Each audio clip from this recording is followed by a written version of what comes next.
ini sudah rekam.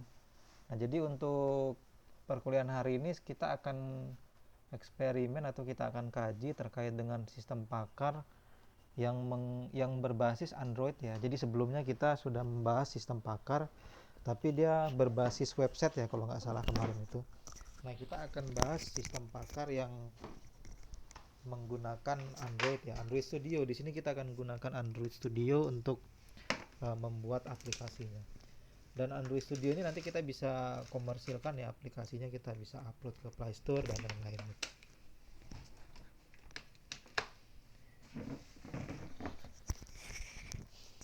Nah, di sini kita akan buka aplikasinya. Saya buka dulu ya Android Studio. Jadi nanti projectnya kalian kalau ada kendala bilang ya di pertemuan hari ini. Kan kemarin tugasnya itu buat sistem pakar ya, buat aplikasi sistem pakar kelompok ya. Kalian bagi sendirilah kelompoknya, satu kelompok itu sekitar 4 orangan. Nah, itu kalian bagi kelompok 3 sampai 4 itu kalian bagi kelompok. Kemudian nanti sistem pakarnya, aplikasinya nanti dikumpulkan ketika mau UAS nanti.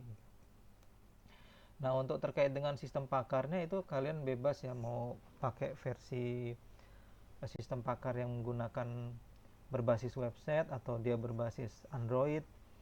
Itu bebas kalian lebih mudahnya pakai apa gitu. Kalau yang umum dia menggunakan berbasis website ya. Jadi menggunakan bahasa pemrograman PHP, kemudian HTML dan sejenisnya gitu. Kalau Android kita menggunakan bahasa Kotlin atau bahasa Java ya di sini. Nah, untuk Android memang lebih modern ya karena kita lebih sering menggunakan smartphone, jadi yang Android itu sebenarnya lebih bagus gitu. Cuman kalau kalian dirasa belum sanggup masuk ke Android ya masuk ke sistem pakar website juga nggak masalah. Nah, di sini saya akan coba untuk login ke sistem pakar berbasis Android ya. Saya akan share screen dulu.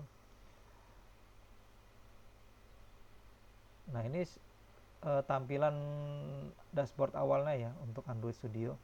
Kita bisa lihat di sini ada di bagian Java ya. Di bagian Java ini kita bisa cek di sini di bagian REST ya, di sini REST, kemudian di bagian layout. Nah, ini layout ini berisi tentang berisi coding tampilan dari Android Studio-nya, dari aplikasinya. Nah, ini berada di layout ini. Nah, kalau kita ingin lihat, kita bisa klik aja di bagian layout ini, kita akan ditampilkan desain ya, desain atau coding dari setiap layout ini. Nah, ini contohnya.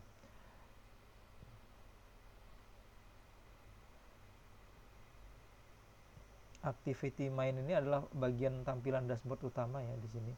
Nah, kita bisa melihat di sini ini adalah tampilan layoutnya atau desain dari aplikasinya. Ini seperti ini. Nah, kalau kita beralih ke mode split di sini, kita akan melihat tampilan coding dari sistem pakar ini. Jadi ini adalah desainnya, kemudian di samping ini adalah coding tampilannya ya. Tampilannya. Jadi bukan coding utamanya, jadi coding tampilannya. UI-nya. Nah, coding tampilannya kita bisa lihat di bagian Java ini. Nah, ini di bagian Java ini adalah coding di mana aplikasi tersebut dapat berjalan di bagian Java ini. Kita bisa masuk ke bagian activity. Nah, di sini ada about activity. Nah, kalau kita pengen melihat tampilan about activity, kita bisa klik di sini. Nah, ini tampilan about activity. Atau kita bisa masuk ke bagian main activity. Nah, di sini kan ada main activity. Ini tampilan dari main activity. Ini tampilannya, coding tampilannya. Jadi kalau kalian ingin mengedit tampilannya, itu kalian masuk ke dalam layout dan main activity ini. Nah, ini tampilannya. Jadi kita bisa langsung merubah ya. Kita bisa langsung merubah tampilannya dengan merubah codingnya. Seperti itu. Nah, ini tampilan UI-nya, tampilan utamanya. Dan kalau kita ingin masuk ke tampilan dari coding utamanya, kita masuk ke bagian Java di sini. Bagian Java, kemudian di dalam folder itu kita masuk ke bagian question di sini. Ada main activity, kita bisa klik di sini. Sebentar, saya ada telepon ini.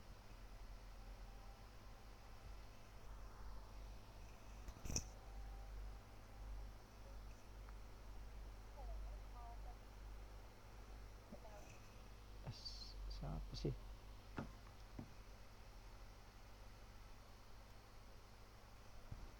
Nah, jadi kita lanjutkan lagi.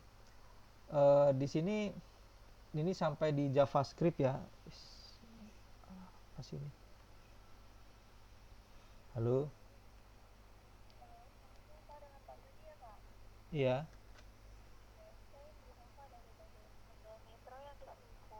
Oh.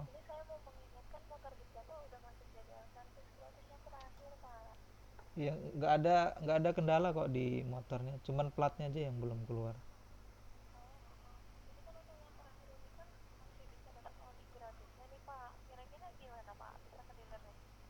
Jadi olinya diambil di dealer gitu.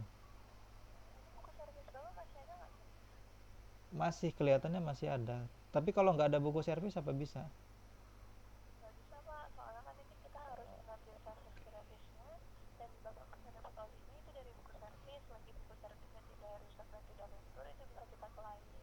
Iya, masih ada kelihatan. Jadi tinggal saya bawa buku servisnya aja itu ke sana.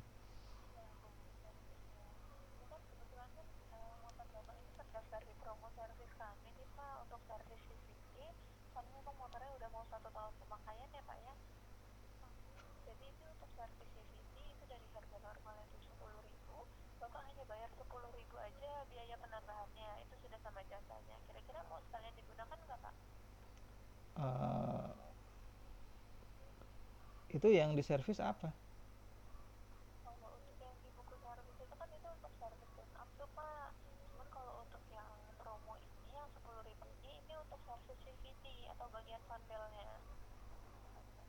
Hmm. Kalau diambil olinya aja bisa nggak itu?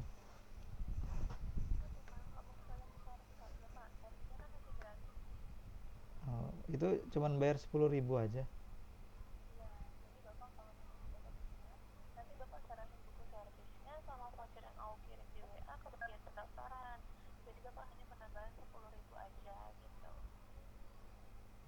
Sebenarnya nggak ada masalah sih di CVT-nya.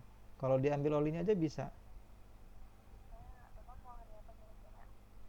Ini tutupnya kantornya jam berapa? Oh, jam 3 ya. Ya mungkin nanti nanti siang mungkin saya ke sana. Jadi cuma nyerahin buku buku servisnya aja terus nanti dikasih olinya gitu.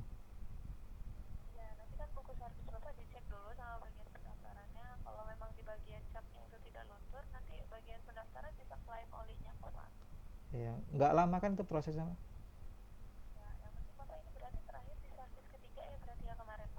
Iya. Oh, lupa saya di bulan berapa kemarin.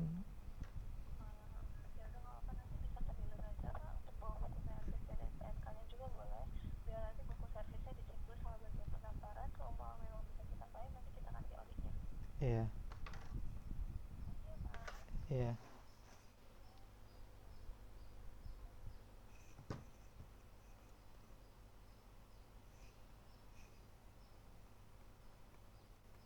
Okta, Okta, besar ini sama Okta. Hah? Ya ini lagi ini ya udah berhasil login. Tadi saya ada telepon ya. Ada telepon Oh, masuk iya, jadi zoomnya terputus karena saya pakai hotspot HP di sini. Jadi konektivitasnya terputus. Ini baru selesai tadi ada yang nelpon. Nah, kita lanjutkan lagi ya. Jadi di sini kita bisa lihat di bagian Java ini codingnya ya. Jadi coding Android Studio ini dia ada dua ya, ada dua. Yang pertama coding UI-nya itu coding bagian tampilannya, terus yang kedua itu coding JavaScript-nya atau yang biasa disederhanakan itu mesinnya lah gitu. Jadi di main activity itu bagian coding layout-nya itu coding yang berfungsi untuk tampilan. Nah, jadi kalau kendaraan itu diibaratkan coding main activity ini yang di bagian layout ini adalah bagian bodinya, bodi luarnya gitu, casingnya.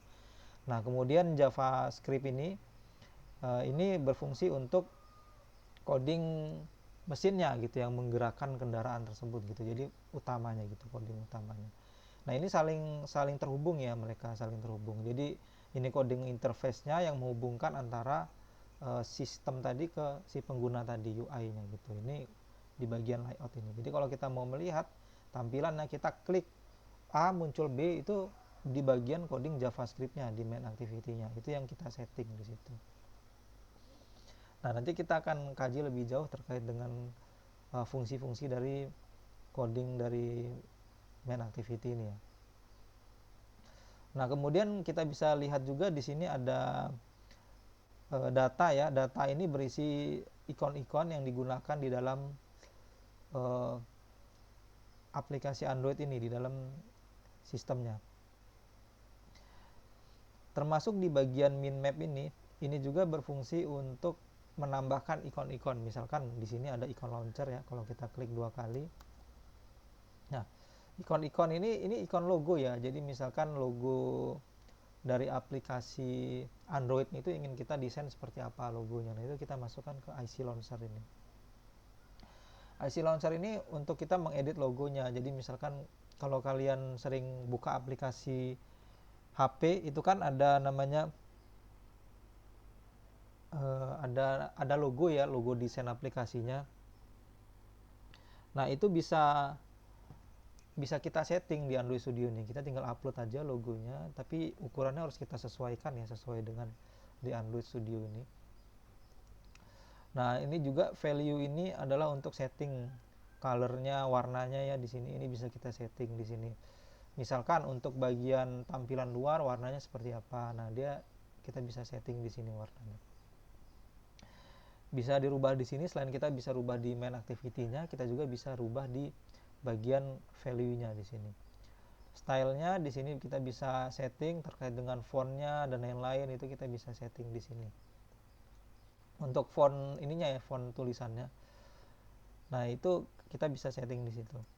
Nah, ini yang penting di tampilan ini ya, kita bisa edit sesuai dengan yang kita mau di sini. Seperti gambar ini posisinya bisa kita geser, mau dia posisi di atas, di tengah, itu bisa. Jadi Android Studio ini lebih memudahkan kita untuk melakukan desain aplikasinya. Kemudian sebenarnya kalau kita lihat di sini ini kok banyak banget gitu menunya ya. Tapi sebetulnya kalau kita terbiasa menggunakan Android Studio ini nggak susah gitu. Jadi nggak susah karena dia sudah lengkap sebetulnya di sini. Karena di semakin banyak menunya ini menandakan dia semakin komplit fitur-fiturnya gitu. Di sini ada button, kemudian ada switch, scroll. Ini tinggal kita tarik aja di sini kalau kita ingin membuat aplikasi yang menggunakan ikon tersebut gitu. Ini bagian desain. Jadi kalau kita ingin mengatur desainnya secara manual, kita bisa masuk ke bagian desain. Nah, di bagian split ini kalau kita ingin membagi antara desain dan coding gitu, kita bisa klik bagian split ini di sini. Maka dia akan terpisah. Ini bagian coding, ini bagian desain gitu. Jadi apa yang ditampilkan di di desain ini codingnya seperti ini gitu.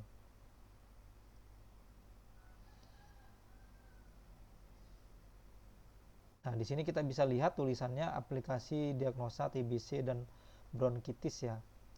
Nah, ini kita bisa lihat sama tulisannya. Jadi kita bisa ganti di codingnya atau kita bisa ganti langsung di desainnya ini gitu. Jadi kita bisa edit di situ. Ini kalau kita mengklik bagian coding langsung. Nah, yang uniknya kan saya lupa ya, saya sudah pernah tunjukkan belum ya di Android Studio. Nah, ini kalau misalkan kita ingin running di sini, kita tidak harus menggunakan HP kita gitu. Kita bisa menggunakan emulator di Android Studio ini. Jadi kita sebenarnya bisa pakai HP bisa ya. Jadi kalau misalkan kalian ingin mencoba menggunakan Android Studio di sini dan memang spesifikasi laptop terbatas itu, kalian bisa gunakan mode debugging di situ. Nah, ini mode debugging itu jadi kalian harus masuk dulu ke HP kalian. Itu kalau di HP Samsung ya, HP Samsung itu ada namanya pilihan pengembangan gitu. Kalau kalian masuk ke settingan pengaturan utama, ada pilihan pengembangan, menu pilihan pengembangan.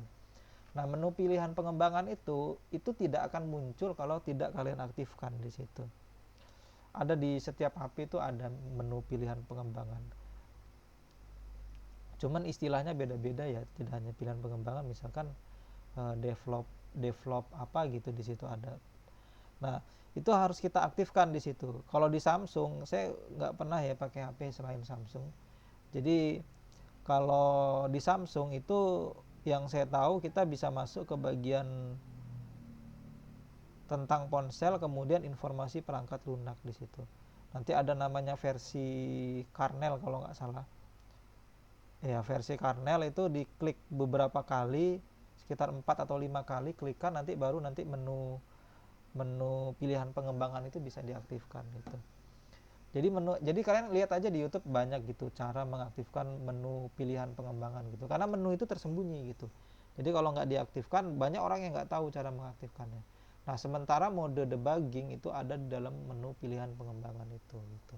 Jadi kita bisa menggunakan mode debugging. Jadi kalau kita aktifkan HP kita ke menu debugging, kita gunakan kabel data, kita colokkan ke komputer kita atau ke laptop kita, tinggal kita install aja di Android Studio di sini. Bagian pixel ini di bagian ini kita tinggal cari aja di sini device manager di sini. Biasanya dia akan terdeteksi ya, device manager, menu debugging. Tapi menu debugging kita harus kita aktifkan dulu di HP baru bisa terdeteksi di sini. Nah, tujuannya apa menggunakan mode debugging itu? Tujuannya supaya ketika kita merunning aplikasi kita, kita tidak perlu menggunakan emulator di situ. Kalau emulator kan berat ya, jadi kalau kita running menggunakan emulator dan berbarengan dengan membuka Google Chrome, dengan membuka aplikasi lain, itu berat sekali gitu. RAM yang kepake itu bisa sampai 8 GB, 9 GB-an, bahkan sampai 10 GB. Jadi cukup berat sekali di situ. Nah, solusinya adalah dengan menggunakan mode debugging itu gitu. Jadi kita tinggal colok, ini HP saya sudah saya aktifkan ya, menu debuggingnya. Kayaknya belum saya install ini di Android Studio ini yang HP ini, karena saya barusan ganti ya. Jadi yang mode debugging yang lama itu di HP satunya, jadi ini belum saya install, jadi belum bisa terdeteksi di sini. Biasanya kita masuk ke device manager ya di sini. Device manager.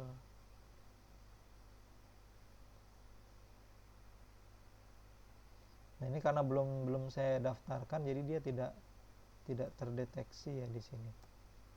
Nah, ini ini Samsung A32 ya. Jadi yang terdeteksi di sini Samsung A32. Jadi di HP yang lama ya, di Samsung A32. Jadi kalau saya mau aktifkan di sini tinggal diklik ini. Gitu, tapi di sini belum terdeteksi ya.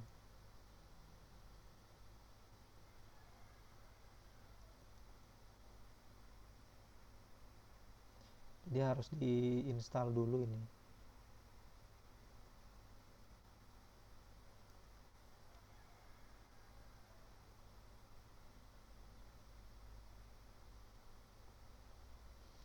Nah, jadi seperti itu ya. Jadi kita bisa gunakan mode debugging untuk menjalankan aplikasi yang sudah kita buat. Solusi lainnya gimana kalau misalkan kita nggak bisa terkoneksi ke menu debugging gitu. Kita bisa gunakan langsung langsung di build ya. Jadi kita masuk ke menu build, kemudian kita masuk ke build ini ya, menu APK ini. Kemudian build APK di sini. Tinggal kita klik aja di sini. Nanti dia langsung running Gradle ya di sini. Nanti dia langsung mendownload aplikasinya. Nah, file aplikasi itu tinggal kita pindahin aja ke HP terus kita install gitu. Nah, itu cara yang paling mudah juga ya di situ, selain kita menggunakan mode debugging tadi.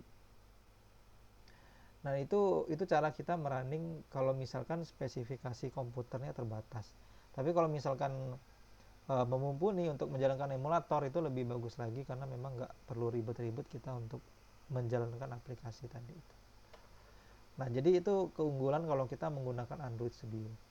Dan Android Studio juga memang lebih umum ya digunakan daripada menggunakan aplikasi lainnya gitu.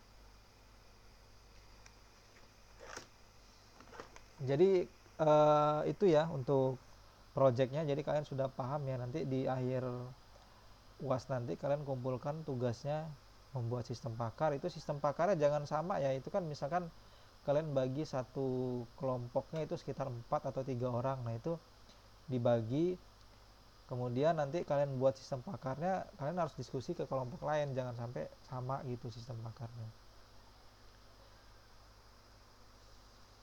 Nah, ini udah selesai ya, jadi kita bisa klik lokasi ini di bagian samping ini, nanti dia akan muncul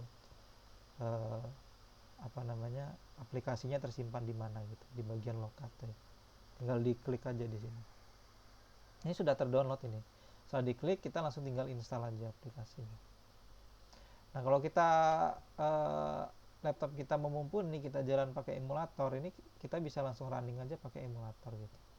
Ini kita centang, kita masuk ke ini emulatornya ya. Jadi di sini ada emulator Pixel 6, ini dia menggunakan API 31, kemudian Pixel 5 ini API 27, Pixel 6 ini API 31. Jadi API ini maksudnya versi Androidnya ya di sini. Versi Android yang mewakili versi Android. Kalian bisa cek di Google juga API 31 itu versi Android berapa, API 27 versi Android berapa gitu. Jadi bisa di running. Jadi kalau kita berhasil merunning menggunakan emulator ini, artinya aplikasi kita mendukung versi Android tersebut gitu. Kita coba yang Pixel 4 ini API 31 ya, kita akan running di sini. Hasilnya akan seperti apa. Jadi kalau di Android Studio kita bisa running langsung di emulatornya. Cuman ini cukup berat ya ketika menjalankan emulator. Emulator ini mirip kayak HP beneran ya. Jadi kita sama seperti menggunakan HP beneran, hanya saja dia dalam bentuk emulator di dalam laptop gitu. Tapi secara spesifikasi sama gitu. Nah ini sudah kita jalankan di emulator, kalian bisa lihat di sampingnya. Nah emulator ini tampilan aplikasinya ya. Kita coba cek di sini ada mulai diagnosa. Ini kita perbesar dulu HP-nya. Ini bisa ditutup ya yang bagian bawah ini. Ini coba saya close ya. Nah ini sudah cukup besar. Yang ini kita geser bisa ini. Ini modenya saya rubah dulu menjadi desain ya. Atau kode aja di sini. Nah jadi seperti ini. Ini kalau kita menggunakan emulator, kita bisa langsung mulai diagnosa. Ini kita bisa langsung uji ya aplikasinya. Kita mulai diagnosa. Nah di sini kita akan dihadapkan dengan beberapa tipe gejala penyakit ya. Ini sederhana sekali ya sistem pakarnya. Kita bisa lihat di sini apakah Anda merasakan gejala demam. Kalau misalkan iya, kita klik ya. Kemudian apakah Anda merasakan gejala lemas atau letih atau lesu. Jika ya, jika klik ya atau tidak, kita klik tidak di sini.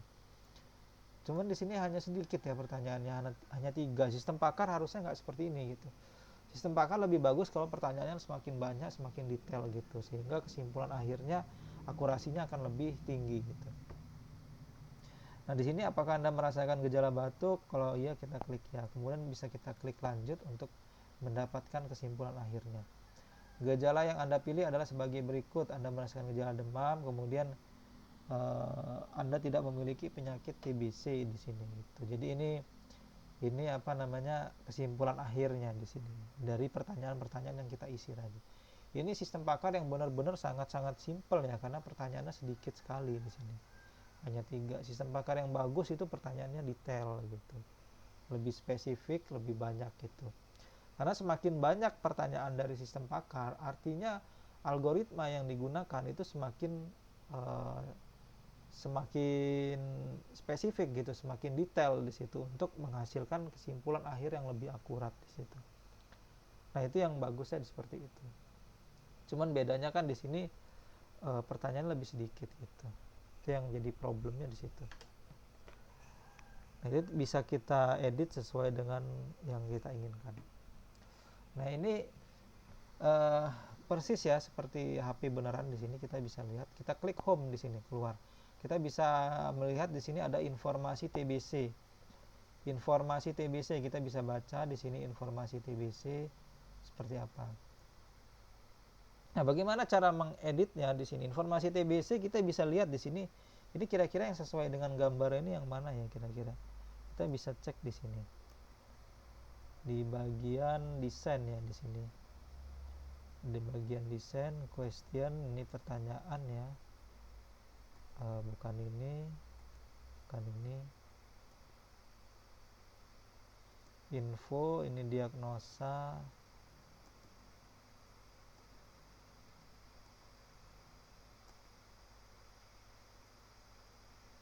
Nah di bagian ini ya, kan kita bisa melihat bahwa tampilan di emulator sama di bagian desainnya sama ya. Nah kita bisa mengedit informasi di bagian emulatornya. Nah, ini kita bisa di bagian desainnya kita bisa edit atau bisa kita rubah gitu isinya. Berarti dia menu informasi TBC ini berada di activity TBC info di sini. Berada di activity TBC info. Ini bagian dari tampilannya, artinya yang mengatur gambar, kemudian button itu berada di layout dari activity TBC ini. Kalau kita mau mengedit di situ. Tapi informasinya itu tidak kita temukan ya di sini. Coba kita masuk ke bagian codingnya di sini. Informasi tulisan ini nggak ada ya, nggak ada di layout activity TBC ini. Nah, ini kita lihat ini bagian info, kita coba masuk ke bagian Java-nya di sini. Kita klik info TBC di sini.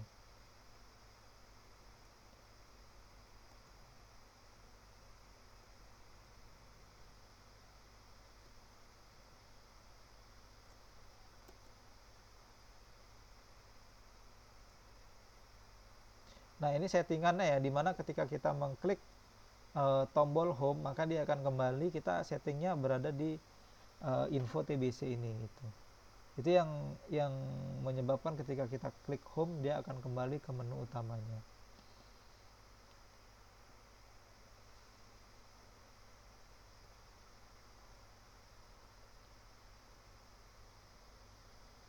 Nah, di bagian info TBC ini berisi informasi, kita masuk ke bagian splitnya. Nah, untuk mengedit kita harus menutup ya emulatornya ini, karena memang ukuran dari layarnya terlalu kecil ya di sini. Jadi kita nggak bisa bagi menjadi 3 bagian. Nah, kita klik ini dia akan kembali, kemudian kita masuk ke informasi bronkitis di sini. Ini juga banyak informasinya terkait dengan bronkitis dan informasi lainnya ya terkait dengan penyakit. Nah, ini aplikasi ini sudah terinstall di emulator ya. Sudah terinstall di emulator. Kita bisa lihat di emulatornya, kita scroll aja ke bagian atas. Nah, di sini kita bisa lihat ada aplikasinya sudah terinstall di sini. Kalau nggak salah nama aplikasinya Diagnosa TBC ya. Coba kita klik ini. Ini sistem pakar THT anak ya. Cuman di sini masih terjadi error. Jadi ketika kita klik mulai diagnosa, ini dia langsung force close ya di sini. Jadi nggak bisa berjalan dengan normal. Itu masih ada beberapa error yang belum diperbaiki ya. Nanti akan ditinjau ulang gitu. Nah, ini aplikasinya seperti ini. Jadi ini emulator ini dia mirip seperti HP beneran ya dia. Bisa scroll dari atas ke bawah sini. Kalau kita mau on off kan, kita masuk aja ke bagian menu on off di sini. Dan ini kita off kan di sini. Power off.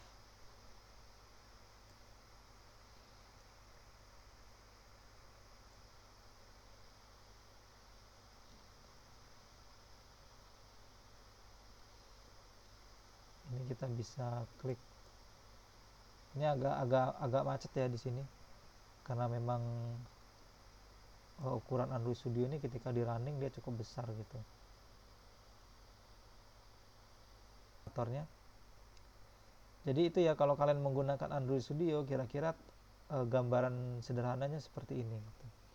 Dan ini kalian bebas ya. Jadi kalau kalian ingin nilainya semakin bagus, kalian bisa naikkan ke level Android Studio gitu. Atau versi Android aplikasinya itu lebih bagus lagi, karena memang sekarang kan lebih identik ke penggunaan smartphone ya daripada PC. Kalau untuk hanya mengecek penyakit lebih mudah menggunakan smartphone gitu. Jadi lebih diprioritaskan ketika kalian membuat sebuah project, itu lebih bagus kalau dia berbentuk versi Android gitu. Atau kalian ketika kalian lebih lebih bagus lagi kalau misalkan kalian menggunakan membuat sistem pakar yang sudah terkombinasi ke kecerdasan buatan gitu. Itu lebih bagus lagi. Jadi dia berversi Android ya pada umumnya. Kalau sistem pakar yang menggunakan kecerdasan buatan itu dia versi Android. Nah, kita tinggal biasanya kalau sistem pakar yang menggunakan kecerdasan buatan itu dia menggunakan kamera ya, umumnya menggunakan kamera gitu. Nah, jadi kita cukup scan aja, kita foto eh, kita foto objeknya ya, misalkan kalau dia dalam bentuk pertanian gitu, misalkan kita menanam tanaman singkong gitu atau tanaman apa, tiba-tiba daunnya berubah warna menjadi kuning atau semacamnya, kita foto aja daunnya, maka kecerdasan buatan tersebut, aplikasi tersebut akan langsung mendiagnosa tanpa kita menginputkan pertanyaan terlebih dahulu. Nah, itu sistem pakar yang sudah terkombinasi dengan kecerdasan buatan, jadi lebih lebih mudah dioperasikan, kemudian tingkat akurasinya juga lebih tinggi. Kenapa tingkat akurasinya lebih tinggi? Karena sistem pakar yang sudah menggunakan kecerdasan buatan, dia menggunakan pencitraan gitu, pencitraan atau visual kamera di situ untuk mengidentifikasi objeknya. Berbeda dengan kita menggunakan sistem pakar yang berbasisnya masih pertanyaan. Kita yang menjawab pertanyaan tersebut. Bayangkan kalau kita menjawabnya salah misalkan, artinya kesimpulan akhir, diagnosa akhir juga akan salah gitu. Jadi kesimpulan akhir dari gejala yang kita alami itu berdasarkan inputan yang kita masukkan ke sistem gitu.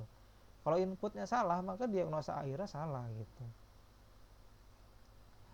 Kan setiap manusia itu dia punya ini ya, apa namanya, kalau kondisi kita belum lagi konsentrasi gitu, lagi nggak konsentrasi, kita menginputkan pertanyaannya ternyata ada yang keliru gitu, satu atau dua pertanyaan, dan di situ kesimpulan akhir akan terpengaruhi gitu. Kalau kita gunakan sistem pakar, kita tidak menginputkan pertanyaan lagi seperti pada sistem yang saya tunjukkan ini. Kita hanya cukup buka kamera, arahkan kamera kita ke objek tersebut, maka dia langsung mendiagnosa tanpa kita menginputkan pertanyaannya. Jadi langsung mendiagnosa penyakitnya apa gitu, langsung muncul gitu. Atau diagnosa penyakit kulit gitu. Penyakit kulit kan banyak, ada kudis, ada apa, panu gitu. Nah itu kita susah nih bedain ini kulit kita ini terkena penyakit kudis apa panu gitu. Nah, kita download sistem pakar yang menggunakan artificial intelligence, kita cukup arahkan aja, kita foto tuh kulit kita, maka langsung muncul kesimpulan akhirnya. Dan itu ada ya aplikasinya, kalau kalian mau coba di internet, di HP kalian, di Play Store itu kalian cari aja, ada gitu. Aplikasi sistem pakar untuk mendiagnosa penyakit kulit itu sudah ada yang menggunakan kecerdasan buatan gitu. Itu nanti kapan-kapan saya tunjukkan lah di pertemuan selanjutnya terkait dengan sistem pakar yang menggunakan kecerdasan buatan. Dan itu kalau kalian ajukan untuk tugas akhir, tugas skripsi, wah itu bagus banget itu sistem pakar itu. Sistem pakar yang sudah terkombinasi ke kecerdasan buatan ya. Itu karena memang masih jarang sekali yang membuat sistem pakar seperti itu, dan kalau kalian mengajukan itu bagus banget itu. Karena umumnya sistem pakar kan hanya berbasis pertanyaan seperti ini. Cuman bedanya kalau di skripsi itu kalian tidak hanya mengajukan proyek jadi saja, tapi kalian harus bisa memaparkan, oh ini pakai metode apa, datasetnya itu dari mana gitu, harus dijelaskan secara detail. Jadi nggak bisa kalian download dari Google project langsung dijadiin skripsi tanpa kalian tahu alur pembuatannya itu seperti apa, dataset yang dipakai apa, metode yang dipakai pada aplikasi tersebut apa. Itu harus dijelaskan gitu dalam skripsi itu, dalam pembuatan skripsi itu, atau dalam tugas akhir itu harus dijelaskan gitu. Jadi nggak bisa download project, karena saya tahu bayangan mahasiswa S1 itu biasanya ketika mengajukan skripsi itu mereka cari nih project apa yang bisa dibuat ya gitu, untuk skripsi judulnya apa ya gitu. Prioritasnya sebetulnya bukan judulnya di awal, tapi kalian mau buat project apa dulu gitu dalam skripsi itu. Jadi prioritasnya bukan judul. Kalau judul itu bisa kita tentukan di akhir gitu, mau judulnya kayak mana itu bisa. Yang penting konsep awalnya itu mau membuat apa itu harus dibayangkan dulu. Oh, saya ingin buat sistem pakar untuk mendiagnosa penyakit COVID dan penyakit flu misalkan, itu kan gejalanya hampir mirip. Nah, saya ingin buat sistem pakar untuk membedakan apakah orang tersebut terkena flu atau COVID gitu. Nah, kita harus buat rancangan itu dulu. Terkait dengan judulnya gampang itu, yang penting udah tahu dulu mau buat apa dan bagaimana cara membuatnya, itu dulu yang penting. Kalau judul itu bisa ditentukan di akhir gitu, kalau judul gitu. Jadi ketika kalian mencari judul skripsi, tugas akhir itu jangan berfokus pada judulnya gitu. Judulnya nanti apa itu jangan berfokus ke situ. Tapi fokusnya ke kalian mau buat project apa dan kalian mampu nggak untuk menyelesaikan project itu. Jangan sampai kalian mengajukan project yang kiranya project itu terlalu sulit gitu untuk dibuat gitu. Itu nanti kendala, nanti susah sendiri gitu. Jadi kalian harus mengajukan judul yang kira-kira kalian punya gambaran nih, kira-kira buatnya susah nggak gitu, alurnya seperti apa, itu harus punya gambaran itu. Jangan terfokus ke judulnya gitu. Kalau judul project udah jadi, sistem udah jadi, judul ditentukan terakhir nggak masalah gitu, judul itu terakhir gitu. Tapi kalau sekarang kan kita kebalik, kita fokus cari judul gitu. Kita dapat judul yang bagus, tapi kalau kita nggak mampu untuk membuatnya, itu jadi problem di situ. Dan itu banyak mahasiswa yang saya alami dulu ketika saya kuliah S1, itu banyak yang mengalami seperti itu. Terlalu berfokus ke judul, tapi nggak tahu cara buatnya gimana. Judulnya keren judulnya, tapi nggak tahu cara buatnya gimana. Itu susah sendiri ya akhirnya. Lebih baik kalian paham cara buatnya seperti apa, sistem pakar seperti apa nantinya. Kemudian untuk terkait dengan judulnya itu belakangan gitu. Yang penting kalian paham cara membuat aplikasinya, metode yang dipakai apa, datasetnya itu nanti dari mana gitu. Itu pahami dulu di situ. Kalau udah paham rancangan-rancangan itu, udah tergambar jelas, baru nanti kalian buat. Nah, judulnya bisa ditentukan di akhir gitu. Jadi judul itu belakangan ditentukan gitu. Walaupun kalian sudah mengajukan judul, ternyata ada perbedaan, sebetulnya nggak masalah sih itu gitu. Saya udah ngambil judul terkait dengan ini, ternyata di akhir mengganti mengganti metode yang dipakai gitu. Nah, itu judul bisa direvisi. Misalkan pertama ketika mengajukan judul menggunakan metode certainty factor gitu, terus diganti menjadi forward chaining gitu, itu bisa dirubah kalau terkait dengan judul gitu. Tapi kalau merubah penelitian itu kan harus ngulang dari awal gitu. Jadi mengajukan judul, penelitian bergeser, berubah, nah itu berubah total semua gitu. Itu yang lebih rumitnya seperti itu. Nah, ini gambaran terkait dengan aplikasi Android ya yang menggunakan sistem pakar itu. Aplikasi Android sistem pakar seperti ini. Nah, ini kita bisa upload ya untuk sistem pakarnya. Sistem pakarnya kita bisa publish di Play Store ya, cuman agak susahnya karena di sini dia menggunakan background foto ya. Ini fotonya harus kita ganti ya, karena nanti dia terkena hak cipta ya di sini. Jadi fotonya harus kita ganti untuk di-upload ke Play Store tadi gitu. Ada yang mau ditanyakan untuk project hari ini?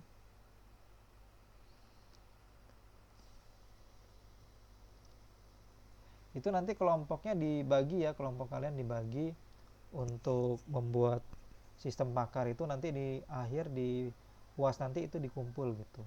Karena setelah UTS ini kan kita nggak ada ini ya, nggak ada tugasnya. Oh ya, ini udah ini semua belum ya? Udah presentasi semua belum ya? Sudah Pak, sudah. Ya, kalau udah presentasi semua bagus lah, nanti tinggal diinputkan aja nilainya. Jadi tinggal kalian kerjakan aja tugas yang sistem pakar itu nanti di akhir UAS nanti tinggal dikumpulkan aja. Gitu. Mungkin nanti juga Iya Pak. kalau saya belum tentukan ya soal UASnya karena masih agak jauh juga. Mungkin bisa jadi nanti terkait dengan UASnya ada hubungannya juga dengan tugas sistem pakar ini juga yang kalian kerjakan dan dikumpulkan di akhir semester itu nanti, di akhir perkuliahan ini gitu. Nanti UASnya mungkin ada hubungan ke situ gitu. Cuman saya belum tentukan nanti kira-kira seperti apa gitu. Yang penting kalian buat dulu sistem pakar. Kalau terkait dengan sistem pakar itu kan sudah saya tunjukkan kalau nggak salah sebelumnya. Jadi tinggal kalian cari aja di Google, itu di GitHub tuh banyak juga sebenarnya. Banyak programmer juga sebenarnya mereka mengambil referensi sumber dari GitHub itu gitu. Kalian tinggal cari aja di situ untuk cara membuatnya, kemudian tutorialnya, codingnya dan lain sebagainya itu ada di situ. Cuman jangan kopas total ya kayak gitu. Misalkan bukan maksudnya dalam project ini nggak masalah, cuman kalau dalam skripsi atau tugas akhir, jangan kopas total project itu gitu, harus ada modifikasi, harus ada perubahan di situ. Nanti terdeteksi plagiat, nah itu lebih bahaya lagi. Jadi harus ada modifikasi. Misalkan dalam contoh kalian mencoba membuat sistem pakar mendiagnosa penyakit kudis, misalkan contoh di situ. Nah, itu kalian modifikasi tipe penyakitnya menjadi penyakit panu misalkan. Kan sama-sama kulit, hanya beda jenis penyakitnya aja. Nah, itu tinggal bisa aja dimodifikasi seperti itu. Kalian ada coding, ada program sistem pakar diagnosa penyakit kudis, kalian modifikasi ciri-cirinya, pertanyaannya, kemudian algoritmanya kalau memungkinkan di situ dimodifikasi, kemudian dirubah menjadi sistem pakar diagnosa penyakit panu misalkan. Itu bisa seperti itu gitu. Cuman harus sesuai ya gitu. Dan datasetnya jangan sembarangan gitu kalau kita menjadikan project kita itu sebagai karya ilmiah atau skripsi. Jangan datasetnya dapat dari Google, mengetik ciri-ciri penyakit panu. Kalau kita ketik gini kan ciri-ciri penyakit panu di sini banyak gitu ya di Google gitu. Nah, ini gejalanya halodoc di sini gitu. Jadi nanti kalau ditanya sama penguji, datasetnya dari mana? Dari halodoc gitu, nggak boleh gitu. Dataset harus dari yang benar-benar resmi, misalkan dari dataset kesehatan, dari situs resmi kesehatan gitu. Atau datasetnya dari rumah sakit A, dari rumah sakit B gitu. Jadi dataset itu harus resmi di situ. Jangan langsung kopas di Google. Di sini kan ada blogspot gini kayak ini, Honest Doc gitu. Ini kan ada gejala-gejala, jangan kopas dari sini gitu. Tapi kita harus ambil dari sumber resminya, dari situs resmi kesehatan atau dari rumah sakitnya langsung gitu. Itu kan menjadi tempat studi kasusnya nanti di situ. Misalkan kalian studi kasusnya di rumah sakit, oh saya mengambil datasetnya ini dari rumah sakit A dengan dokter A misalkan, contoh di situ. Nah, jadi datasetnya harus jelas di situ. Itu yang sering banyak dikaji itu di situ, datasetnya ini dari mana gitu. Nah, kalau terkait dengan project tugas akhir nanti kalian bisa carilah misalkan sistem pakar berbasis PHP ya gitu, bisa klik keywordnya seperti ini gitu. PHP di sini kan ada banyak di GitHub, di sini source kodenya PHP MySQL. Nah, tinggal kalian jalankan aja gitu. Ini udah saya tunjukkan bocorannya seperti apa. Tinggal kalian download, kemudian kalian jalankan di exam tadi. Kan udah pada tahu cara jalanin di exam, itu kan pelajaran pemrograman website sama aja gitu. Nah, itu caranya seperti itu. Saya sudah tunjukkan juga kalau nggak salah di pertemuan kemarin ya, pas offline itu. Nah, itu caranya seperti itu. Jadi kita copy aja program kita masukkan ke htdocs itu, kemudian kita upload database-nya ke SQL itu, ke server lokal, tinggal kita panggil codingnya. Cuman kalau ada error ya kalian perbaiki gitu, karena kadang biasanya ada error juga, karena nggak semuanya benar kan kita download seperti ini gitu, ada yang salah, error, kita perbaiki gitu di situ. Nggak sampai ini kok, nggak sampai publish ya, nggak sampai di hosting kan, nggak usah gitu, kalian jalankan aja di server lokal, itu nggak masalah gitu.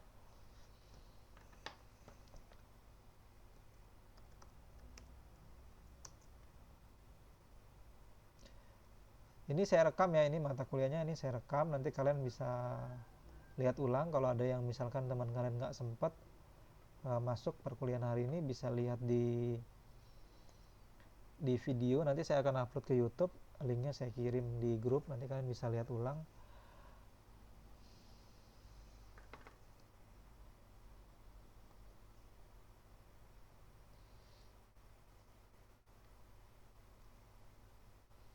Nah, di sini ada banyak ya, cuman mayoritas untuk sistem pakar itu mereka masih menggunakan basis pertanyaan gitu. Kalau sistem pakar yang sudah menggunakan AI, di situ lebih bagus lagi, dia sudah menggunakan kamera. Cuman di sini nggak ada ya contohnya. Cuman kalau kalian masuk ke Google Play Store, di situ ada kok. Kemarin saya pernah cek, sistem pakar untuk mendiagnosa penyakit kulit itu sudah menggunakan kecerdasan buatan. Jadi dia sudah pakai kamera di situ. Jadi tinggal kita arahkan aja kamera, dia langsung mendiagnosa penyakitnya gitu. Itu sensornya dia menggunakan kamera ya. Jadi sensor untuk sistem pakar itu banyak. Ada sistem dulu ketika musim COVID itu ada suatu alat ya, saya lupa Arduino apa gitu namanya, terkait dengan Arduino gitu namanya kalau nggak salah. Itu sebuah alat gitu yang dimana ketika kita menghembuskan nafas kita ke dalam alat tersebut langsung mendiagnosa orang ini terkena COVID atau enggak gitu. Itu dia menggunakan sensor, cuman saya kurang paham dia pakai sensor apa karena saya belum baca detail terkait dengan alat yang digunakan itu, spesifikasinya seperti apa gitu. Yang pasti di situ ada sensor. Mungkin bisa jadi di situ digunakan sensor MQ1, MQ2 atau MQ3, itu sensor untuk mendiagnosa yang berkaitan dengan gas ya di situ. Entah itu karbon dioksida, oksigen, gas metana dan lain-lain, itu biasanya menggunakan sensor yang serinya MQ tadi itu. Jadi dia langsung menggunakan sensor tanpa kita menginputkan pertanyaan kan kalau seperti itu. Alat diagnosa COVID kalau nggak salah ada namanya, cuman saya lupa namanya apa. Ada kemarin itu yang pas lagi COVID tuh heboh itu yang alat. Nah ini nih seperti ini. Ada yang seperti ini, alat rapid test gitu. Ada yang dia menggunakan alat juga di situ. Nah, jadi bisa ketahuan hasil akhirnya seperti apa. Itu kan dia variabelnya menggunakan sensor tadi itu gitu. Kalau menggunakan kamera ya dia menggunakan sensornya kamera tadi. Tetapi biasanya sistem pakar yang menggunakan kamera itu dia berbasis pencitraan. Pencitraan maksudnya dia membaca gambar tersebut gitu. Membaca gambar tersebut, pengolahan gambar lah, pengolahan citra itu.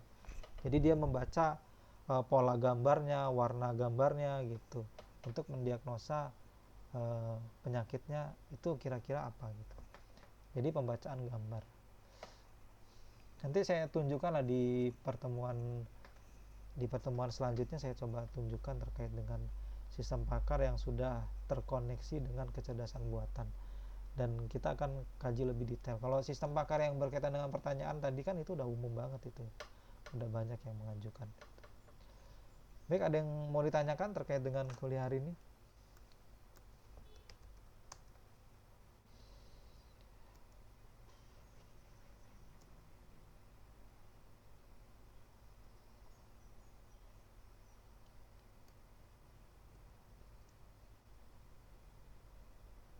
Kalau ada kendala terkait dengan sistem pakarnya itu bilang ya, projectnya misalkan ada kendala di mana gitu, kok error kayak gini, itu kalian bisa tanyakan gitu ya. Jangan nanti ketika udah mau UAS projectnya belum selesai gitu, karena terakhir kan kita UAS gitu. Setelah UAS nanti tugasnya dikumpulkan gitu.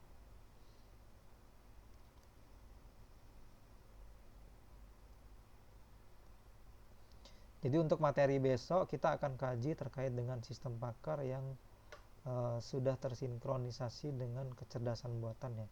Ini penting juga ya untuk gambaran kalian ketika tugas akhir nanti akan seperti apa gitu. Karena prediksi saya kemungkinan besar sistem pakar yang basisnya pertanyaan itu kemungkinan akan lebih sulit nanti ke depan nanti untuk diajukan menjadi tugas akhir, karena sudah terlalu banyak gitu yang mengajukan sistem pakar seperti itu. Jadi lebih bagus sistem pakar yang sudah menggunakan kecerdasan buatan tadi. Nah ini saya absen ya. Aura Marcelita hadir nggak?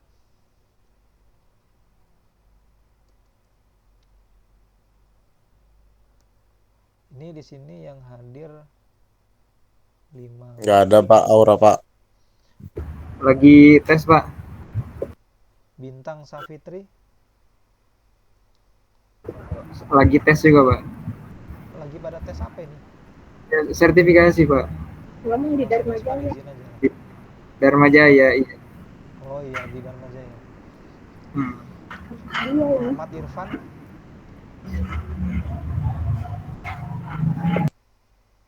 Muhammad Irfan nggak ada ya?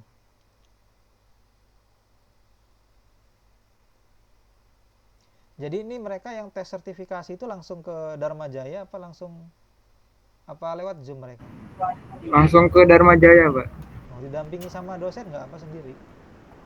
Sendiri Pak. Iya Pak. Mahendra, Asesmennya langsung di Dharma Jaya. Alfian, Alpian juga Pak. Hanum, Hadir. Helen, Asesmen juga, Pak. Helen juga ya. Iya, Pak. Husain, Hadir. Rahma, Rahma nggak ada ya. Nanti kalau misalkan ada bilang ya, ini kayaknya waktunya udah, zoomnya udah mau habis di sini. Indah Melati, Asesmen juga. Ini, enggak. Ini mirip email. Ini mirip email. Ayu Herma, Hadir, Pak. Ahmad Rido, Hadir, Pak. Rinanda, Hadir, Pak. Alfadila, Hadir, Pak. Muhammad Mustaqim, Hadir, Pak. Rizky, Hadir, Pak. Nelza, Hadir, Pak. Nur Awalia, Hadir, Pak. Diah Yusika. Hadir, Pak. Baik, ini sudah saya absen. Kalau nggak ada yang ditanyakan untuk perkuliahan hari ini saya tutup ya. Jadi kalau misalkan ada kendala terkait dengan proyeknya, kalian bisa tanyakan langsung ke saya. Bisa lewat WA di grup atau bisa langsung WA ke saya. Baik, untuk perkuliahan hari ini saya cukupkan. Assalamualaikum warahmatullahi wabarakatuh. Waalaikumsalam warahmatullahi wabarakatuh.